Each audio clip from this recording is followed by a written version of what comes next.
నమస్తే, welcome to your TV. మనతో పాటు ఎల్బీ నగర్ ఎమ్మెల్యే సుధీరెడ్డి గారు ఉన్నారు. సార్, ఎట్లా ఉంది ప్రజల స్పందన, ఎట్లా వస్తుంది? సో మరి మీ అభ్యర్థి గెలవబోతున్నారా అంటే ఏం చెప్తారు? గెలిచిండని చెప్తున్నాయి. గెలిచిండు ఆల్రెడీ. మెజారిటీ ఎంత అనేది ఒక 2 days లో తెలిసిపోతుంది. సో ఒక పక్క ఇప్పుడు అధికార పార్టీకి సంబంధించిన నాయకులు వరుసగా ప్రజల్లో తిరుగుకుంటూ అభివృద్ధి ఏం జరగలేదు 10 ఏళ్లలో అని చెప్పేసి మాట్లాడుతా ఉన్నారు. సో వాళ్ళకి ఏం చెప్తారు?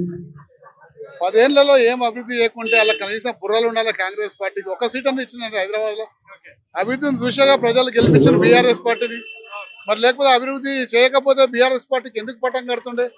ఆ బుర్ర కనీసం మాట్లాడేటప్పుడు బుర్ర ఉపయోగించి మాట్లాడితే బాగుంటది. అంటే మంత్రి పొన్నం ప్రభాకర్ కావచ్చు, ఇతర నాయకులందరూ కూడా మీ అభ్యర్థిపై అనేక రకాలుగా మాట్లాడడం జరిగింది గత కొన్ని రోజుల క్రితం. సో వాళ్ళకి ఏం సమాధానం ఇస్తారు? వాళ్ళ కుసంస్కారానికి నిదర్శనం. ఎవరైనా భర్త పోతే భర్త గుర్తొచ్చిన క్షణాల్లో తప్పనిసరిగా భావోద్వేగానికి గురవుతారు.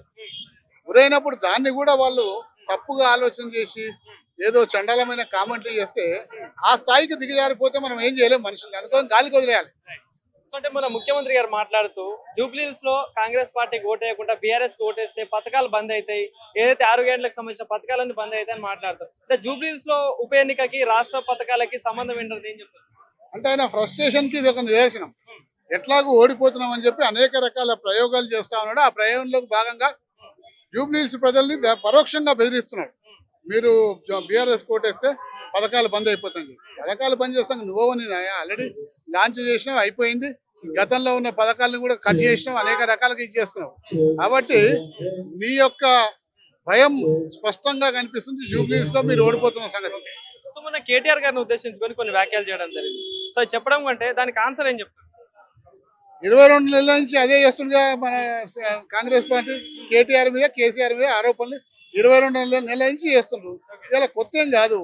వాళ్ళు రాష్ట్ర ప్రజల సంక్షేమం వదిలిపెట్టి కేసీఆర్ ని కేటీఆర్ ని నిందించడమే ఏకైక లక్ష్యంగా పెట్టుకుండ్రు. కాబట్టి కొత్త ఏం కాదు. వాటిని మేము పట్టించుకోము. పాజిటివ్ గా ప్రజలకు మేము పోతాం. అంటే బీజేపీ బీఆర్ఎస్ ఒకటయ్యే జూబ్లీహిల్స్ లో కాంగ్రెస్ పార్టీని ఓడగొట్టబోతున్నారు అని చెప్పేసి ఒక మాట మాట్లాడతాను. అంటే ఓడగొట్టే ప్రయత్నం చేస్తా ఉన్నారని. సో ఏం చెప్తారు దీనికి? బీజేపీ బీఆర్ఎస్ పార్టీ ఎప్పుడు ఒకటి కావు.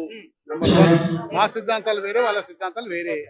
ఇక్కడ ప్రస్తుతానికి అండర్స్టాండింగ్ లా కాంగ్రెస్ పార్టీ తోటి బీజేపీ నడుస్తుంది. నిన్న విధంగా ప్రచారం చేయలేదు సరిగా. 2 రోజుల నుంచి వాళ్ళు ఓడిపోతుందని చెప్పి మీరు కొంచెం గట్టిగా చేస్తే మీ ఓటు బ్యాంక్ పెరిగితే వాళ్ళ ఓటు బ్యాంక్ తగ్గుతుందేమో అని చెప్పేసి ముఖ్యమంత్రి గారి ఇన్స్ట్రక్షన్స్ మీద బీజేపీ వాళ్ళు కొంచెం దాని వాల్యూమ్ పెంచినట్టు ప్రచారాన్ని వేడిని కొంచెం పెంచే ప్రయత్నం చేస్తున్నారు. ఏది పెంచినా బీఆర్ఎస్ పార్టీ గెలుపుతాయి. అంటే మొన్న అజరుద్దీన్ గారికి మంత్రి పదవి ఇవ్వడం ఎట్లా చూడొచ్చు? అంటే మైనారిటీ ఓట్స్ దాదాపుగా 1,00,000 పైన ఓట్స్ ఉన్నాయి.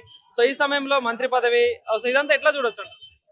హైదరాబాద్ నగరానికి మంత్రి లేడు, ఇన్ని రోజులు గుర్తు రాలేదు.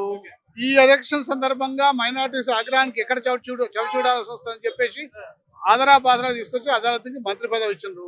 శాఖ లేని మంత్రి ప్రస్తుతానికి. శాఖ కూడా ఇప్పుడు ఏమి ఇయ్యరు, ఎలక్షన్ తర్వాత ఇస్తారు. ఎందుకంటే ఆ ఇచ్చే శాఖను చూస్తే ఖచ్చితంగా ముస్లింలు మళ్ళీ కోపానికి వస్తారు. కాబట్టి శాఖ ఇప్పుడు ఇవ్వలేదు. కాబట్టి ఓట్ల మీద ప్రేమతోటి ముస్లింలను దగ్గర తీసి మంత్రి పదవి ఇచ్చింది, అంతేగాని వాళ్ళకి ఎటువంటి ముస్లింలను ప్రేమ లేదు.